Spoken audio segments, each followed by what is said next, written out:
Alright guys, this has to be one of, if not the most requested videos in the comments. Who is the Nemesis, and are there any clues that point towards familiar characters in the Resident Evil world? Can we develop a theory? And does it really matter? Let's start off with how a Nemesis, formerly known as Nemesis T-Type, is made. In order to make a Nemesis, you start off with a T-001 Tyrant model found in Resident Evil 0. So that one's obviously not good enough. Through cloning and modifying its cells, you get a Tyrant T-002 found in Resident Evil 1. Like its predecessor, it's nowhere near ready. So you genetically enhance RE1's Tyrant cells and clone it once again, and you end up with Fedora Hottie, Mr. X. Now Mr. X does stuff like get chopped in half by a dude named William, so X over Mr. X. Which then leads the evil masterminds at Umbrella to infect a Mr. X Tyrant model with any alpha parasites, known for their enhancements in brain damage and mental retardation. That's what it says. So you do that, and you have yourself a noseless, chunky boy Nemesis T-Type. That is the complete journey it took to get a fully fledged Nemesis with great mental capacity and an intense hatred for stars. But let's focus on the T-001 Resident Evil 0 Tyrant model.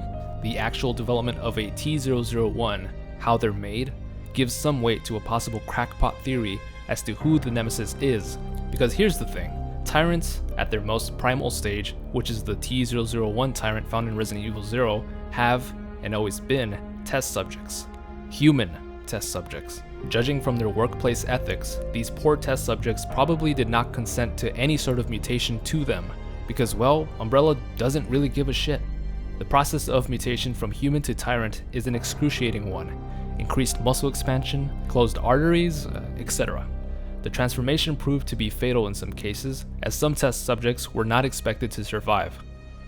So now that we know how Tyrants are made, now that we know they were clearly human test subjects at some point, here's two important dates. May 1998, the estimated date of the creation of the first prototype Tyrant, and September 1998, the estimated date of the Nemesis creation.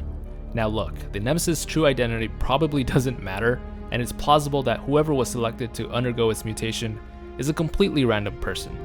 Like the Resident Evil film series, fans have romanticized the idea that the Nemesis is actually someone we knew all along, and is someone connected to STARS, possibly even a member of STARS. With that said, let's get into a crackpot theory to make the story a little more interesting. There's a couple of filters that I took in order to identify possible candidates. The character can't be from Resident Evil 3 and 4 and so on, obviously. So someone from Resident Evil 2 and past titles. Dead or alive? Here's the problem. It's possible that the Nemesis host person could have died at some point and be reanimated through mutation, but it would have to be a pretty big character and no one really fit that bill. At the end, I came up with two possible candidates, Billy Coen and Enrico Marini. Let's start with Billy Coen, since he's literally disappeared off the face of the Resident Evil series, never to be seen once more. Billy and Rebecca Chambers faced a proto-tyrant near the end of Resident Evil 0, and both survived the events of the game. At the end, they parted ways, with Rebecca ending up at the mansion, and Billy, well, he completely disappeared. Besides his disappearance, another thing to account as to why he might be the Nemesis, a close eye from that Mr. Shady Shades man himself, Albert Wesker. Wesker has a way of selecting, monitoring, and recklessly endangering possible trainees for his sick experiments. It's completely possible that while at the research lab, Wesker had an eye for Billy's combat skills and sick tattoos. And slick hair. The slick, gelled hair, man. It always gets, well, anyone's attention. He waited until Billy was completely alone in the raccoon forest seeking refuge, which almost certainly spells danger for Billy.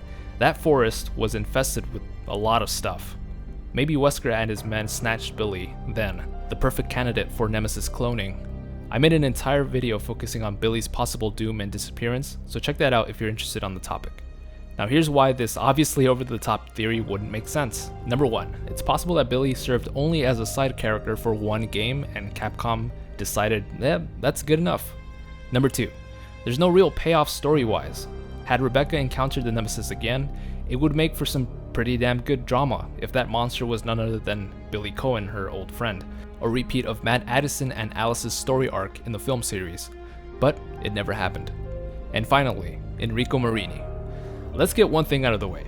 Enrico is dead. 100% dead. He's not missing like Billy, he's definitely toast.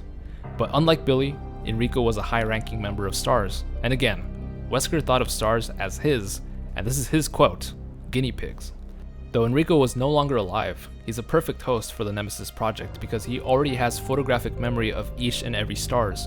If one of the Nemesis' main objectives is to kill every star, why wouldn't it be a star itself? This is obviously a giant reach. That goes for Billy as well. It's just fun to put together a theory as to who the Nemesis might be, but would giving an identity to this large monstrous creature hurt the character? Would it add to the character? Let me know in the comments below, as well as who you think best fits the Nemesis. Share your theories, as I would really enjoy discussing this stuff. Thank you for watching. Be sure to comment down below your thoughts. Don't forget to like and subscribe. And as always, stay single.